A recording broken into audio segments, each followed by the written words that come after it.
Hello hello check द mic. बजता हो तो बजाते बाली। त्याई भैया, हम भोजपुरी गायक कलाकार नीरज पिंकल। हाँ बोलो बोलो। यही बीच आप लोगन के बीच में पीछे में ही सोहर गावे के मौका मिलत बा। ये आप लोगन के आशीर्वाद प्यार दुलार चाहिए। मिले मिले। कहो काकी बड़ा मूड बना के बैठल बाड़ू ई प्रोग्राम देखे खातिर। देखो ये बुआ देखो। छिना छिना चढ़ावा।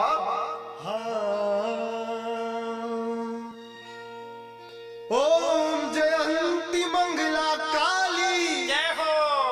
भद्रकाली कपालिनी हर दुर्गा क्षमा शिवा धात्री जय हो जय हो। स्वाहा स्वधा नमोस्तुते।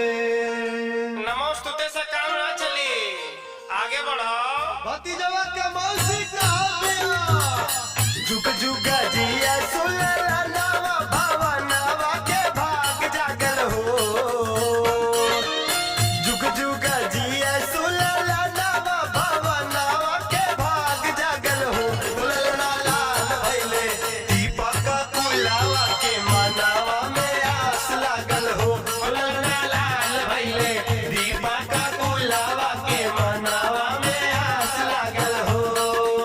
काहे राजू ऐसा लगेगा तो सारा जइबे करी। भाई आराम से लगावा जगह पे कुछ जगह लगेगा तो क्या होई। ये होई ना जिया बहादुर जिया ऐसा ही चपले रहा दो हजरिया चलावत रहा गुरु चलावत रहा। ए बड़ा भाई कहीं हमनों पे ध्यान दे। बड़ा मौका मिलल बा, भतीजा के मुंह देखे के मिलल बा, बड़ा सुंदर बा। एकदम अपना बाबूजी पे गइल बा। भाई भतीजवा के मौसी कहाँ बाड़ी नहीं तो बोलावा। आजू के दिनावा सुहावन रतिया लुभावन हो। आजू के दिनावा सुहावन रतिया लुभावन हो। ललना गोदिया में होरिला जनमले होरिलवा बड़ा सुनर हो। ललना लाल होई है दीपक फुलावा के मनावा में आस लागल हो। ललना लाल भइले दीपक फुलावा के मनावा में आस लागल हो। तो देखा भैया पनीर बनवाई हा। आज शादी के बिना पनीर खैले क्यों जाई होई ना। हवलदार यादव से ले लिया पनीर रायपुर से। हाँ बड़ा मस्त पनीर फाड़े ले गुलवा हिंदी वही पहुंचल आला अपन दूध बल्टाला। चला बड़ा निमन लागल, बड़ा निमन लागल। यही बीच हमारे बड़े भैया दीदी जी 201 रुपए की आशीर्वाद देने बड़े भैया माता रानी इनका के खुश रखे। आए रहो के घर ऐसा चमकत रहे। आई भैया नकिया तो होवे जैसे बाबूजी के अखिया हमाई के हो। अरे बा हम हो से मिलते होई। नकिया तो होवे जैसे बाबूजी के अखिया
ज्यादा नाटक ना करे के जब टाइम रहा तो बेवड़ा मारा यहाँ वहाँ चला ठीक हो